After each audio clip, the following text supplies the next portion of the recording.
Bonjour à tous et bienvenue si vous nous rejoignez au Salon WeTech. C'est la deuxième journée. On continue le tour des conférences. On aborde tous les sujets du numérique, oser le numérique. Et maintenant, on va aborder sur la protection de nos données. Comment les garantir avec nos experts autour de la table. Alors à ma droite, j'ai Jérémy Régnier de d'ODC. Vous avez deux pôles, un à Boulogne-sur-Mer et un sur Saint-Omer. Et j'ai avec moi Anne-Lise Froment. Vous êtes consultante en entreprise pour la BGE. Donc bienvenue. Bienvenue sur ce plateau. Je vais commencer par vous, Jérémy. Vous avez plusieurs domaines d'expertise au sein d'ODC. Quels sont-ils ? Oui, aujourd'hui, ODC, on est un acteur incontournable dans la transformation digitale des entreprises à travers du conseil et également des solutions. Donc, plusieurs expertises, comme tu l'évoquais, trois. Une partie qui concerne l'IT moderne. Donc, on parle d'hébergement, on parle de cybersécurité, d'outils collaboratifs. Une deuxième expertise forte qu'on a, c'est également la mise en place de solutions de gestion. On parle d'ERP pour les entreprises.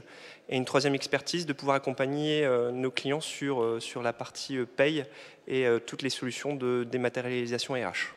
Donc, grosso modo, de manière générale, tu accompagnes les entreprises dans leur transformation digitale en créant des outils adaptés à leurs besoins, à leurs services et à leur secteur d'activité, que ce soit dans l'IT, dans la sécurité des données et aussi dans la gestion. J'aimerais bien que tu nous parles un petit peu de tout ce qui est cyberattaque. Déjà, à quoi ça ressemble ? Qu'est-ce qu'une cyberattaque ? Et est-ce qu'en France, on est concerné par des cyberattaques ? Alors oui, aujourd'hui, il y a un contexte, c'est qu'il y a une accélération des cyberattaques en France. Plusieurs types d'attaques. Aujourd'hui, on attaque essentiellement sur des failles de sécurité, où le hacker rentre dans le système pour pouvoir bloquer la production, le système d'information du client. Et il demande souvent des rançons, donc on appelle des attaques par ransomware, où il faut payer en bitcoin pour pouvoir récupérer peut-être ces données. Ça, c'est le premier vecteur d'attaque aujourd'hui qui a essentiellement en France. Le deuxième, c'est tout ce qui est vol de données, vol d'informations. Et aujourd'hui, on retrouve sur le darknet des millions de mots de passe, peut-être nos mots de passe, qui ont été volés suite à des attaques. On se rend compte également que l'humain, aujourd'hui, 85% des attaques sont suite à des erreurs humaines. Donc par rapport à ce constat, on se dit il y a des choses à faire, ça c'est clair, et ça risque pas de diminuer, parce que déjà en France, on est le 4e pays le plus touché au monde sur des cyberattaques. Comment on l'explique ça ? Alors comment on l'explique ? De part déjà des talents qu'il y a au niveau en France. On parle de beaux groupes comme Orange. La cyberdéfense, ils se sont fait attaquer. Il y a eu un vol de données qui a été cette année, des groupes comme Thales. Mais également aussi une exposition qui va être forte, c'est par rapport au JO 2024 qu'il va y avoir en France. Quand à un moment on est mis sur une scène internationale, forcément on fait l'objet. Ça s'est passé pour les JO de 2016. Il me semble qu'il y avait un demi-milliard d'attaques. Entre 2016 et les JO de Tokyo, en 2021, il y a eu plus de 4 milliards de cyberattaques. Et donc on sait et on se prépare à se dire qu'avec les JO de Paris, de par cette mise en scène publique de la France sur la scène internationale, forcément il va y avoir une accélération des cyberattaques. Et vous dites qu'on risque de nous voler les données. Donc l'idée, c'est peut-être aussi d'usurper les identités. On penserait que se faire cyberattaquer, c'est plutôt pour monnayer quelque chose, mais aussi prendre l'argent. Mais en fait, non, c'est vraiment du vol de données. Et les données, est-ce que vous pouvez donner quel type de données ? C'est quoi, selon vous, une donnée ? Alors une donnée, justement... Parce que c'est important, un donné, c'est pas juste un nom, un prénom, ça regroupe pas mal de choses. Exactement. On parle de données personnelles. Alors, tu auras l'occasion, je pense, d'expliquer un peu plus justement ce que c'est une donnée personnelle. Oui, alors pour la définition, une donnée personnelle, en fait, c'est une information ou plusieurs informations qui permettent d'identifier ou qui rendent identifiable une personne. Donc à partir du moment où recouper entre elles les données, elles permettent d'identifier quelqu'un, c'est une donnée personnelle. Exactement. Et à quoi ça sert donc de voler des données ? Alors je vais vous donner le cas d'une attaque qu'il y a eu dernièrement. C'est une agence d'intérim, Adecco. Ils ont eu un vol de données personnelles. Sur le coup, on se dit mais qu'est-ce qu'ils vont faire avec ? Et on s'est rendu compte là ces 2 derniers mois que les intérimaires, certains intérimaires qui étaient passés, ont eu un prélèvement sur leur compte bancaire. un prélèvement qui ne venait pas d'Adecco. Donc ça veut dire qu'ils ont réussi à récupérer l'information, notamment un RIB, pour pouvoir réussir à faire des prélèvements sur à prélever sur les comptes des intérimaires qui avaient travaillé pour Adecco. Exactement. Et alors comment on s'en sort suite à ça? Comment on fait pour le prouver? Alors, pour le prouver, déjà on appelle la banque qui va vérifier effectivement l'origine du fonds et on a plusieurs mois pour pouvoir se faire rembourser par rapport à ça. C'est la banque qui gère totalement tout ce processus-là. Il y a des cyberattaques en région? Alors oui, qui sont publiées. Il y a eu très dernièrement la cartonnerie de Wardrake à Saint-Omer. Il y a également des petites structures qui se font cyberattaquer. Je pense par exemple à une agence immobilière où un de leurs clients a envoyé un mail pour leur dire qu'il avait changé de banque et il fallait faire juste le changement de RIB pour pouvoir percevoir les loyers. Quelques mois passent, le client appelle, cette fois-ci, et il dit bah, « c'est bizarre, j'ai repassé les loyers, comment ça se fait ?» Et il dit bah, si, c'est sur votre nouveau compte, vous m'avez envoyé un mail. Le client dit « mais non, j'ai pas envoyé de mail. » Attendez, si le comptable dit « regardez, j'ai le mail, c'est bien vous. » Elle dit « mais non. » Donc l'usurpation d'identité permet de pouvoir prendre possession d'une personne et de pouvoir déclencher des actions auprès d'une entreprise. C'est un peu rusé quand même comme technique. Les cyberattaques, c'est très rusé. Enfin, en fait, on voit souvent des mails arriver dans les boîtes aux lettres que ça peut être la Poste, ça peut être une banque, ça peut être SFR, ça peut être Free, et ce ne sont pas eux qui sont généralement derrière ces initiatives. Comment ça se passe? Comment on fait pour être mis en alerte? Comment on se protège? Alors, comment on peut faire la différence entre le vrai et le faux? Le faux du faux. Alors, déjà, il faut être sensible à ça, c'est de se dire, ce que je reçois, est-ce que l'expéditeur, je le connais? Est-ce que c'est une personne fiable qui a déjà pris contact avec moi? Et aussi de se dire que, dans le cas que tu évoquais sur la Poste, où des fois on reçoit un colis alors qu'on n'a rien commandé, c'est ça. On reçoit un SMS, votre colis est en cours de livraison, cliquez ici pour suivre votre colis. C'est ça. On se dit, mais c'est bizarre, j'ai rien acheté. C'est ça. On serait tenté à cliquer sur le lien. Ah bah c'est déjà, il ne faut pas. Il ne faut surtout pas le faire, sauf si vous avez commandé quelque chose. En cliquant sur le lien, en gros, ce qui va se passer, c'est qu'on va déclencher une action qui va permettre de pouvoir installer, on va dire, un virus, un logiciel malveillant, pour être plus généraliste, pour pouvoir après, ce logiciel malveillant, peut-être détourner l'information.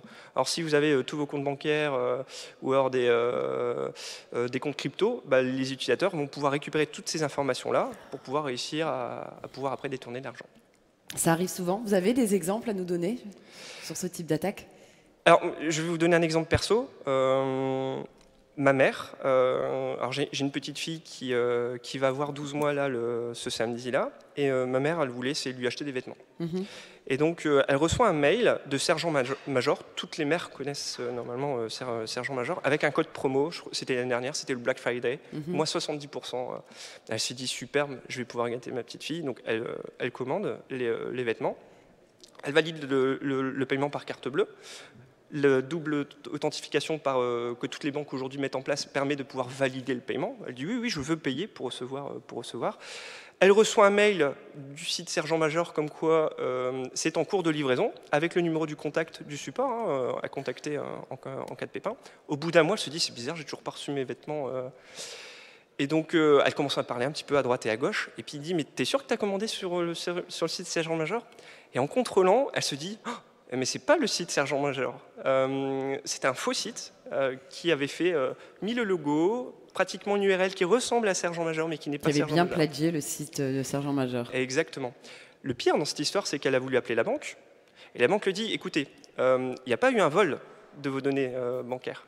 Vous avez validé un paiement, et on ne peut pas être tenu responsable que le site où vous avez acheté ne vous livre pas la marchandise. Donc ça veut dire que c'est à fond perdu. Après, c'est un rapport de force avec la banque et principe de netteté. Et alors, comment on fait pour se protéger de ça, de ce type d'attaque?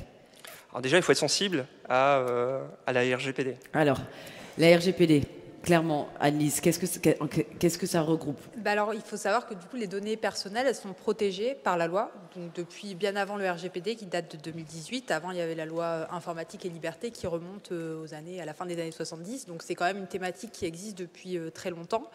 Et le RGPD, ça protège les utilisateurs d'Internet, mais pas seulement, vis-à-vis de l'utilisation qui est faite de leurs données. Donc la RGPD, c'est toutes les données, quelles qu'elles soient, sur le numérique, sur le digital? C'est pas uniquement sur le digital et c'est les données personnelles. Donc une donnée personnelle, c'est une information, plusieurs informations entre elles qui permettent d'identifier une personne, donc une identité, une personne, un individu. Et ces données-là sont protégées par la loi. Pour être susceptible d'utiliser à des fins commerciales. C'est ça. Donc alors souvent l'utilisation qui est faite, c'est à des fins commerciales, hein, c'est-à-dire qu'on donne nos données de nous-mêmes à un fichier, on fait une carte de fidélité, on donne ces informations sur Internet, on achète sur Internet et puis on valide l'envoi de promotions et d'offres commerciales. Et à partir de ce moment-là, nos données sont diffusées, mais l'entreprise qui les a récupérées doit le faire et doit les utiliser dans un certain cadre, qui est celui du RGPD de la loi. C'est vrai que ça arrive souvent quand on souscrit à un site. Il y a toujours une petite case en bas qui demande si on veut recevoir des offres, des partenaires, des choses comme ça. Ça fait partie de c'est régi par les RGPD? En fait, ça, c'est un principe de consentement. Donc, les entreprises sont obligées de le faire pour pouvoir après conserver les données personnelles de l'utilisateur. Et elles ne peuvent pas les conserver sur une durée indéterminée. C'est 3 ans maximum. Et donc, quel est le rôle de la BGE dans cet accompagnement? Alors nous, BGE, on a un réseau d'accompagnement aux chefs d'entreprise. Donc vous accompagnez toute personne qui veut créer une entreprise ou une activité, développer une activité. Oui, c'est ça. On accompagne les porteurs de projets, on accompagne aussi les chefs d'entreprise, que ce soit via de l'accompagnement individuel, donc des rendez-vous en face à face, ou collectif via des formations. Et nous, notre but, c'est de sensibiliser à la fois sur l'utilisation de bases de données, parce que ça reste quand même un moyen de fidéliser ses clients, de développer son chiffre d'affaires et de proposer des offres commerciales. Aujourd'hui, on n'échappe pas, on récupère des données, même si on ne le fait pas volontairement. Il peut même y avoir un caractère obligatoire. Vous remplissez un bon de commande, vous êtes obligé de mettre des coordonnées, vous récupérez de la donnée, quelle qu'il soit. Ça peut être obligatoire. Un e-commerce, par exemple, s'il ne récupère pas l'adresse de son client, il ne peut pas le livrer. C'est ça. Il y a quand même il y a des choses inéluctables qui se font. Mais nous, on les aide justement à ce que les choses soient bien faites et dès le départ, notamment en mettant en place un registre qui va définir et décrire tous les usages qu'ils font de leurs données personnelles pour que ce soit fait dans les règles et dans le respect de la loi qui est le RGPD. Alors comment ça se passe? Quelqu'un qui crée son entreprise, donc pas forcément des données numériques, ils viennent vous voir. Oui. Et qu'est-ce que vous proposez? Nous, déjà, comment ça se déroule? On peut lui proposer, par exemple, une formation pour qu'il mette en place un fichier client, parce que nous, il faut savoir qu'on a un public d'entreprises qu'on accompagne qui sont majoritairement des TPE, qui ont quand même besoin d'aide au niveau commercial pour trouver des trucs, des astuces pour se développer et pour trouver des clients et pérenniser sa clientèle. Et donc, le fichier client, c'est quand même une étape qui n'est pas toujours systématique. C'est-à-dire qu'il peut y avoir des chefs d'entreprise qui ne le mettent pas en place et qui, du coup, perdent un peu en avantage concurrentiel. Donc on va les aider à mettre en place ce fichier client et à le faire tout de suite dans le respect de la loi. C'est-à-dire, après, il faut savoir que la loi RGPD est au final plus dure en termes de sanctions, mais plus souple en termes d'utilisation que la loi informatique et liberté, donc qui venait avant le RGPD. C'est la même chose, mais c'était avant ou c'est autre chose? En fait, la loi informatique et liberté, c'était en France uniquement. Le RGPD, c'est une loi commune au niveau européen qui régit l'utilisation des données personnelles sur un cadre européen. Il faut savoir qu'avant, donc sur la loi informatique et liberté, les entreprises devaient déclarer leurs fichiers clients à la CNIL, ce qu'elles n'ont plus l'obligation de faire. D'accord. Par contre, aujourd'hui, les sanctions sont durcies et les chefs d'entreprise sont autonomes dans la Alors, est-ce qu'on doit le déclarer au niveau européen, notre fichier? On ne le déclare plus. Ils n'ont rien à déclarer à la CNIL, mais par contre, ils doivent, eux, respecter un certain nombre de règles et de cadres.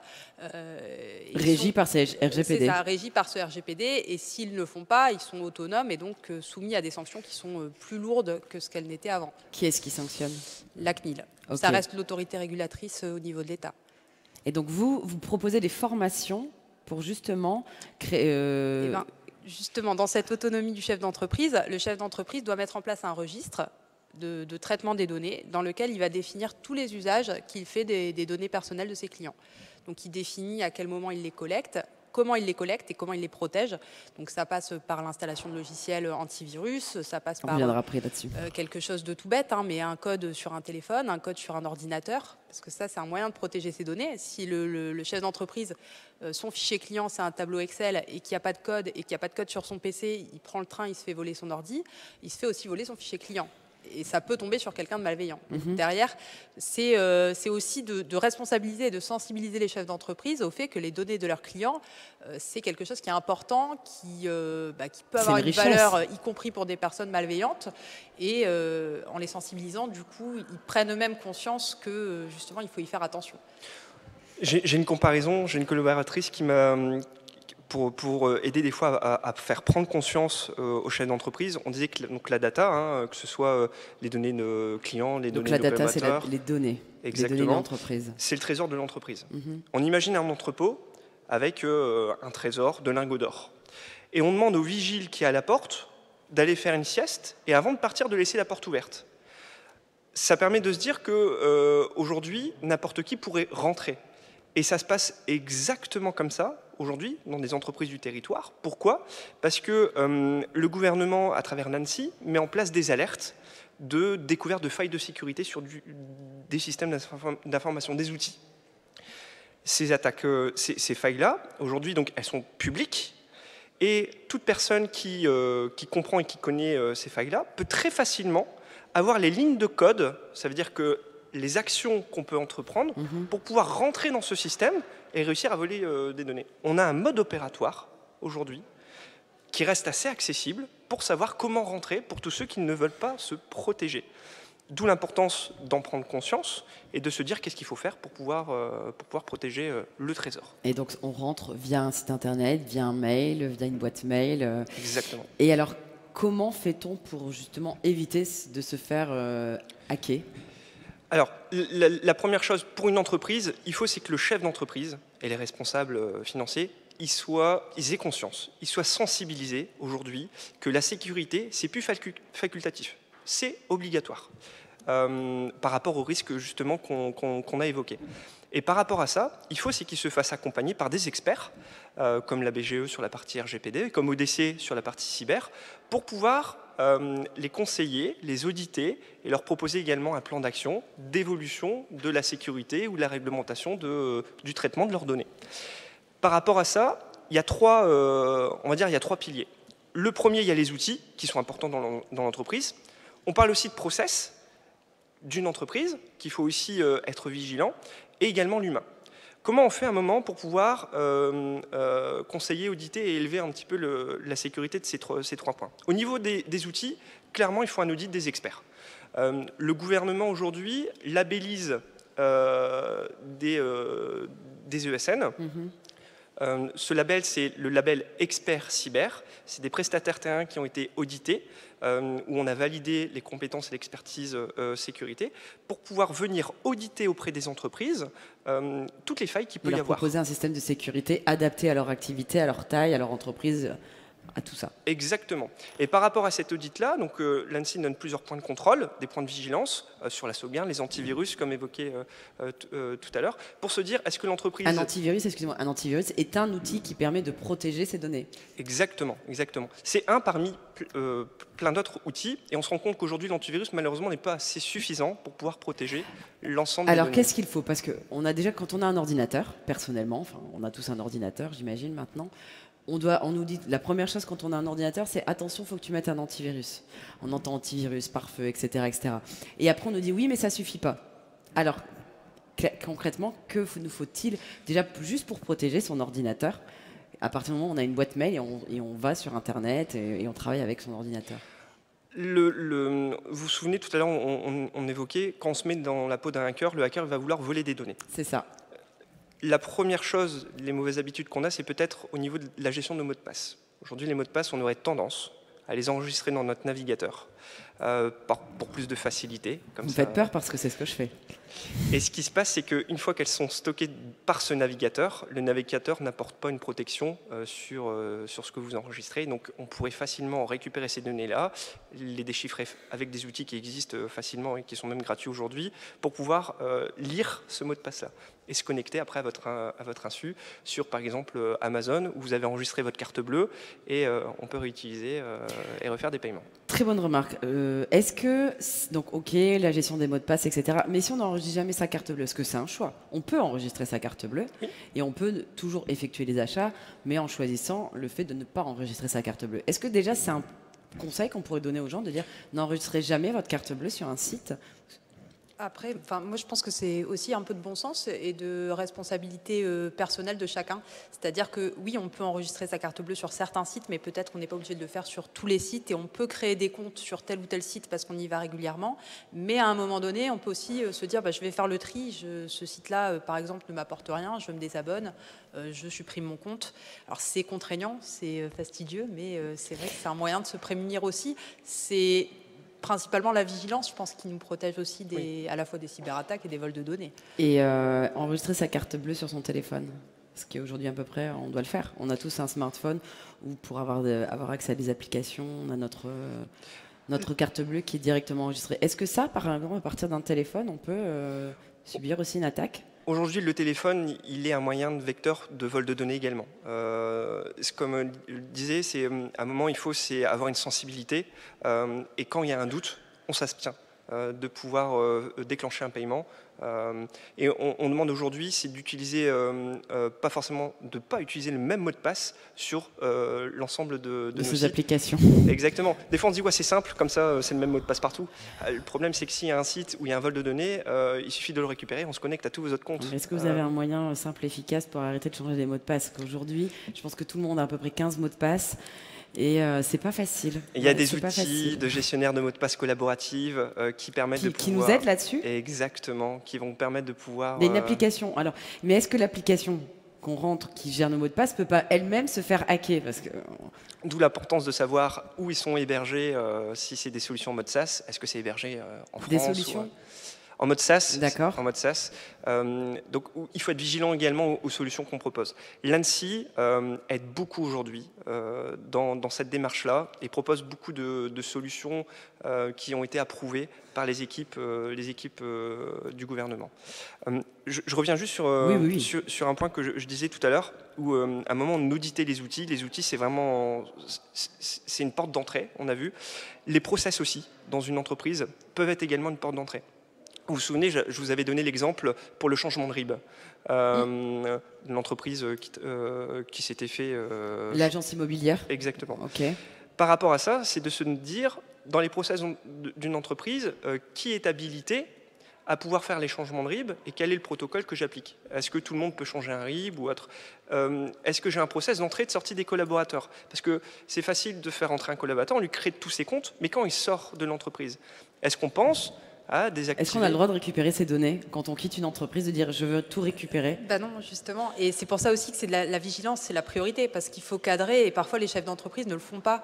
C'est-à-dire que ils vont tout de suite donner accès à toutes les données à tout le monde. Non, peut-être que la personne qui vient ici pour faire un stage dans tel ou tel domaine, elle n'a pas besoin d'avoir accès à l'intégralité du fichier client, parce que c'est quelque chose qui arrive très couramment. Et au-delà de la partie vol de données qui est préjudiciable du coup pour l'utilisateur final, le problème, il se pose surtout pour l'entreprise qui perd son fichier client, qui du coup est un peu son trésor, comme on l'a dit tout à l'heure. Donc c'est limiter les accès, restreindre et faire preuve de bon sens en se disant voilà, cette personne, elle rentre dans l'entreprise, elle va avoir accès à telle information, et puis elle sort de l'entreprise, et on limite ses accès. C'est vrai qu'il y a quelques années, mais quand il y a une dizaine d'années, je pense notamment quand on recrutait un stagiaire pour faire des bases de données, ce stagiaire pouvait repartir avec son gros fichier Excel sans être incriminé de quoi que ce soit. Et même nous, en tant que salariés, on ne voyait pas derrière ce qu'on pouvait faire avec une chose pareille. Il faut toujours se demander qui a accès à quoi et pourquoi. Et comme on l'évoquait tout à l'heure, dans les piliers, on avait dit que l'humain est important, il faut faire preuve de bon sens, la sensibilité, elle est importante auprès des collaborateurs, et pour pouvoir aiguiser cette sensibilité, il faut les former. Ça va les aider dans le domaine pro, mais ça va également les aider dans le domaine perso. Et par rapport à ça, il y a des formations qui existent, qui sont ludiques, avec des petits quiz, des petites certifications, qui vont permettre de pouvoir faire prendre conscience et de donner les bonnes pratiques pour éviter de se faire avoir, que ce soit côté pro et perso. Donc, oui, allez-y. Et le chef d'entreprise, il peut même aller un petit peu plus loin. Comment il peut aller un peu plus loin? Il peut, suite à cette formation, essayer de voir si ses collaborateurs ont bien appris, bien intégré, en envoyant par exemple un faux mail usurpé. C'est un peu vache ça quand même. On appelle ça du phishing,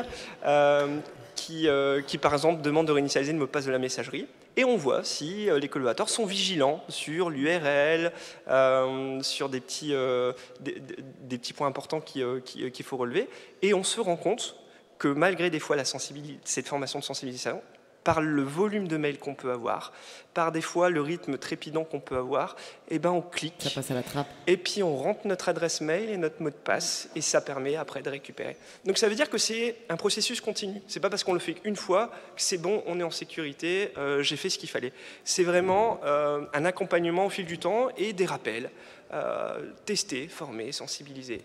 Voilà, donc il faut sensibiliser les salariés aux cyberattaques, avoir des outils pour se protéger son entreprise, protéger ses données, et à toutes les personnes qui créent une activité, la BGE les accompagne non seulement dans la création d'entreprises, mais propose des formations pour rédiger le cadre des RGPD. C'est ça, pour rédiger le registre de traitement de données qui va cadrer l'utilisation des données. Quel que soit le secteur d'activité ? Quel que soit le secteur d'activité, à partir du moment où l'entreprise collecte des données personnelles. Mais il faut savoir que les données d'une entreprise peuvent vite devenir données personnelles aussi. C'est-à-dire que si on a les coordonnées d'un chef d'entreprise, d'un dirigeant, son numéro de téléphone, et ben on a les données personnelles du chef d'entreprise, donc c'est quand même des données personnelles. Voilà, un dentiste, même si vous ne donnez pas grand-chose, il a beaucoup d'informations sur vous. Bien sûr, après le médical, c'est différent aussi. Il y a des données, une part de données sensibles liées à certaines informations, tout ce qui va être santé, etc. C'est plus protégé encore que les données personnelles classiques, qui sont des données d'identification souvent. D'accord. Et comment on procède si on veut se faire accompagner par BGE ? Alors nous, on a un accompagnement qu'on propose aux chefs d'entreprise individuels sous forme de rendez-vous pendant les 3 premières années de vie de l'entreprise. Et après, c'est ça. Et après, on a un ensemble de formations qui s'adressent à tous les chefs d'entreprise qui se posent des questions justement sur l'utilisation qu'ils font de leurs données, mais aussi parfois sur des thématiques plus commerciales. Et on a aussi une journée de formation qui est dédiée sur le RGPD. Voilà, dans laquelle on met en place le registre en pratique. Eh bien, merci tous les deux pour d'avoir répondu à comment protéger ces données. Attention à la cybersécurité. Vous pouvez revoir cette conférence sur la chaîne YouTube de CA2BM. Je vous souhaite une bonne fin de journée et à bientôt. Merci à toi.